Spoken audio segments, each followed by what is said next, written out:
রাজার রাজ্যে সবাই গোলাম, করতে হবে রাজার সুনাম, না হয় তোমার কল্লা যাবে, বিরাট কঠিন শাস্তি পাবে। এ কেমন রাজ্য বলো, কে খারাপ কে বা ভালো, ভালো মানুষ অন্ধকারে, অমানুষী আলোর দ্বারে।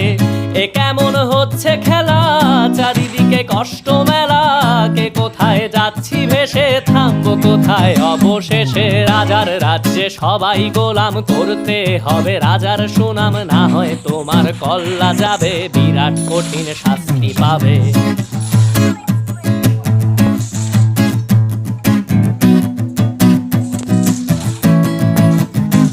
তুমি ভালো ভাবে বাঁচতে চাবে, তবে তোমার শাস্তি হবে। ভাবছো তুমি বিচার চাবে, এবার বোকা সব হারাবে। বললে কথা আসতে বলো, কিংবা রাজার কথায় চলো, এদিক সেদিক পাবা